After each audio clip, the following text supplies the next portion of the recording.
Coming up on 5 Minute News. Man armed with bow and arrows kills 5 people in Norway. January 6 committee subpoenas former Justice Department lawyer. And WHO says it may be last chance to find origins of COVID-19. It's Thursday, October 14. I'm Anthony Davis. A Danish citizen in his 30s has been charged over the fatal bow and arrow attack in Norway, police have said. The man fired at shoppers in a small Norwegian town on Wednesday, killing 5 people before he was arrested, authorities said. The police chief in the community of Kongsberg, near the capital of Oslo, said there was a confrontation between officers and the assailant, but he did not elaborate.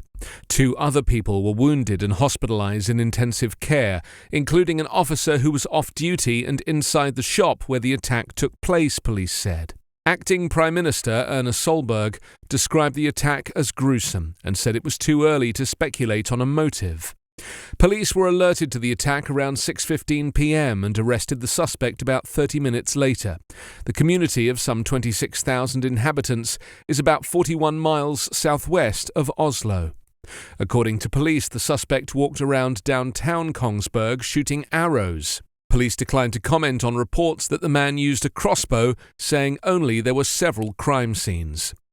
The attack comes over a decade after Anders Behring Breivik, a right-wing extremist, set off a bomb in Oslo's government district and then carried out a shooting massacre at the summer camp of the left-wing Labour Party's youth organisation on Utøya Island. The violence on July 22, 2011, killed 77 people and stunned Norway.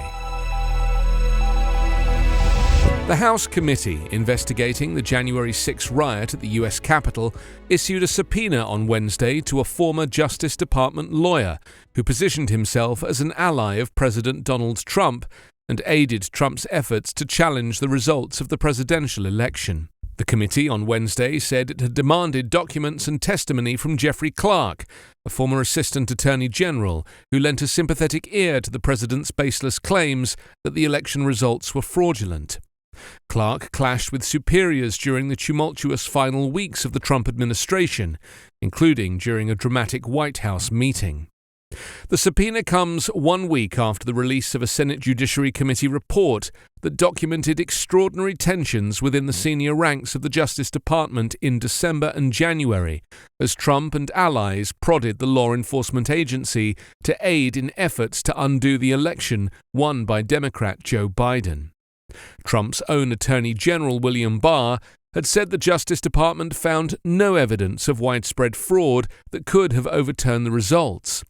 Unsubstantiated claims of fraud have been repeatedly rejected by judge after judge, including by Trump appointees and by election officials across the country.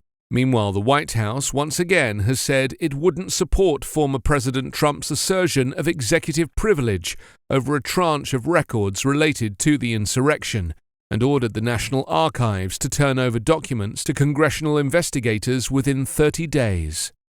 President Joe Biden concluded that Trump's efforts to shield the documents was not in the best interests of the United States, White House counsel Dana Remus said in an October 8 letter to the National Archives. Meanwhile, at least 3 of the officials involved in organizing and running the rally that preceded the violent storming of the Capitol are handing over documents in response to subpoenas. The 11 organizers and staffers were given a Wednesday deadline to turn over documents and records as part of the committee's investigation into the deadly insurrection that marked the most serious breach of the Capitol building since the War of 1812. The World Health Organization said on Wednesday its newly formed advisory group on dangerous pathogens may be our last chance to determine the origins of the SARS-CoV-2 virus and urged China to provide data from early cases. The first human cases of COVID-19 were reported in the central Chinese city of Wuhan in December 2019. China has repeatedly dismissed theories that the virus leaked from one of its laboratories, and has said no more visits are needed. A WHO team spent 4 weeks in and around Wuhan earlier this year with Chinese scientists and said in a joint report in March that the virus had probably been transmitted from bats to humans through another animal, but further research was needed.